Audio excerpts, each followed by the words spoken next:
Welcome to KRR kitchen. இன்றைக்கி நம்ம கிச்சனில் பொங்கல் ஸ்பெஷலாக பொங்கல் அன்னைக்கு செய்யக்கூடிய பலக்காய் சாம்பார் எப்படி செய்கிறதுன்னு தான் பார்க்க போகிறோங்க. இந்த சாம்பார் ரொம்ப ஈஸியாக எளிமையாக எப்படி செய்கிறதுன்னு தான் பார்க்க போகிறோம். ரொம்ப டேஸ்ட்டு அருமையாக இருக்கும். இந்த சாம்பாரை பொங்கல் சாதத்து கூட சாப்பிட்றதுக்கும் நல்லாயிருக்கும், சாப்பாட்டு கூட வச்சு சாப்பிட்றதுக்கும் ரொம்ப அருமையாக இருக்குங்க. எப்படி செய்கிறதுன்னு நம்ம வீடியோக்குள்ளே போய் பார்ப்போம். அதுக்கு முன்னாடி நம்ம சேனலில் இப்போ தான் ஃபஸ்ட் டைம் பார்க்குறீங்கன்னா சப்ஸ்கிரைப் பண்ணி வச்சுக்கோங்க. கூடவே பெல் சிம்பிள் ப்ரெஸ் பண்ணி ஆளுங்கிற ஆப்ஷனையும் ப்ரெஸ் பண்ணி வச்சுக்கோங்க. அப்போ தான் நான் போகிற வீடியோஸ் எல்லாம் உங்களுக்கு தொடர்ந்து நோட்டிஃபிகேஷனில் ஒன்றுக்கு ஒன்றே கிடைச்சிட்டு இருக்கும். இப்போ வாங்க இந்த பலக்காய் சாம்பார் எப்படி செய்கிறதுன்னு பார்த்துடலாம். இப்போ இந்த சாம்பார் பார்த்திங்கன்னா 21 வகையான காய்கள் சேர்த்து செய்வாங்க. நாட்டு காய்கள் என்னென்ன கிடைக்குதோ எல்லாத்தையும் சேர்த்து செய்வாங்க. ஆனால் இன்றைக்கி ஒரு 11 வகையான காய்கறிகள் தான் எடுத்திருக்கேன். காய் வந்து நிறையா சேர்க்கும் போது நமக்கு குழம்பும் அதிகமாக ஆகிடும். அதனால் அளவு எடுக்கும் போது நீங்கள் கொஞ்சம் கொஞ்சமாகவே எடுத்துக்கோங்க. என்னென்ன காய்கறிகள் எடுத்திருக்கேன்னு பார்த்தீங்கன்னா கேரட், பீன்ஸ், மாங்காய், பச்சை பட்டாணி, மொச்சக்காய், புடலங்காய், பரங்கிக்காய், அப்புறம் பார்த்திங்கன்னா சக்கரவள்ளி கிழங்கு, கொத்தரங்காய், அவரைக்காய், கத்திரிக்காய், இது எல்லாம் தான் நான் எடுத்திருக்கேன். இது கூடவே பார்த்திங்கன்னா நீங்கள் வாழைக்காய், பூசணிக்காய், இது போல் என்னென்ன காய்கறிகள் கிடைக்குதோ எல்லாமே சேர்த்து செய்யலாம். அளவுகள் வந்து உங்களுக்கு தகுந்த அளவு, எந்த அளவுக்கு தேவையோ அதுக்கு தகுந்த அளவு எடுத்துக்குங்க. இப்போ காய்கறி எல்லாம் நல்லா கழுவிட்டு கட் பண்ணி வச்சுருக்கேன். இதில் வந்து பார்த்திங்கன்னா மாங்காயும் கத்திரிக்காயும் வந்து சீக்கிரமாக வெந்துடும். அதனால் அதை தனியாக எடுத்து வச்சுக்கிறேன். மற்ற காய்கறியெல்லாம் சேர்த்து நம்ம இப்போ சாம்பார் செய்ய ஆரம்பிச்சிருவோம். எந்த பாத்திரத்தில் சாம்பார் வைக்க போகிறீங்களோ அதில் சேர்த்துக்குங்க.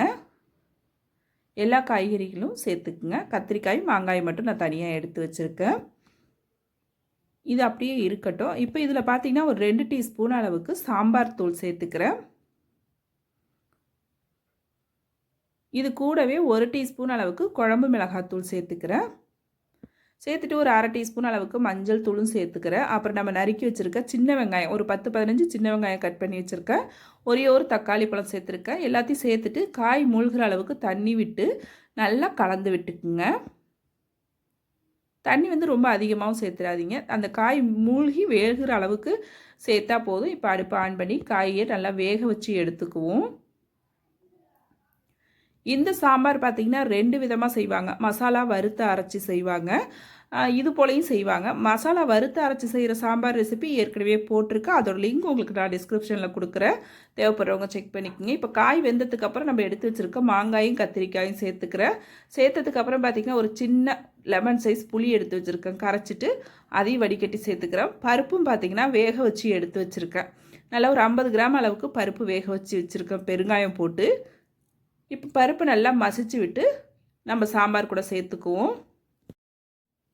இப்போ பருப்பு சேர்த்ததுக்கப்புறம் பார்த்தீங்கன்னா குழம்புக்கு தேவையான அளவு உப்பு சேர்த்து நல்லா கலந்து விட்டுருங்க. நல்லா கலந்து விட்டு இன்னொரு 5 நிமிஷத்துக்கு குழம்பு நல்லா கொதிக்க விடுங்க. நல்லா கொதித்து வரட்டும். இந்த மாங்காயும் கத்திரிக்காயும் வெந்து வரணும். வெந்து வந்ததுக்கப்புறம் தான் நம்ம இதுக்கு தாளிப்பு கொடுக்கணும். நல்லா வெந்து வரட்டும். இப்போ பாருங்கள், காய் நல்லாவே வெந்து வந்துருச்சு. கத்திரிக்காய், மாங்காய் எல்லாமே நம்ம சேர்த்த காய் எல்லாமே நல்லா வெந்து சாம்பார் நல்லா கொஞ்சம் திக்காகி வந்திருக்கு. இந்த ஸ்டேஜில் நம்ம தாளிப்பு கொடுத்துக்கலாம்.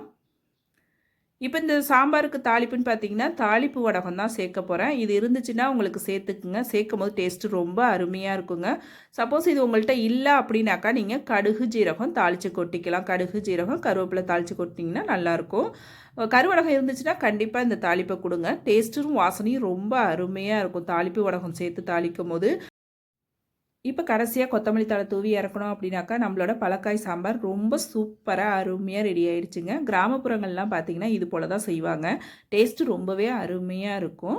இதே பக்குவத்துக்கு இருந்துச்சுன்னா சாப்பிட்றதுக்கு ரொம்பவும் அருமையாக இருக்கும். இதே போல் நான் இன்றைக்கி சொன்னது போல் இந்த சாம்பார் ரெசிப்பியை ட்ரை பண்ணி பாருங்கள். ட்ரை பண்ணி பார்த்துட்டு எப்படி இருக்குன்னு எனக்கு கமெண்ட் பண்ணுங்கள். என்னோட இந்த ரெசிபி பிடிச்சிருந்ததுன்னா லைக் பண்ணுங்கள், ஷேர் பண்ணுங்கள். மறக்காமல் நம்ம கேஆர்ஆர் கிச்சனை சப்ஸ்கிரைப் பண்ணி வச்சுக்கோங்க. நாளைக்கு வேறொரு ரெசிபியோடு சந்திப்போம். தேங்க்ஸ் ஃபார் வாட்சிங்.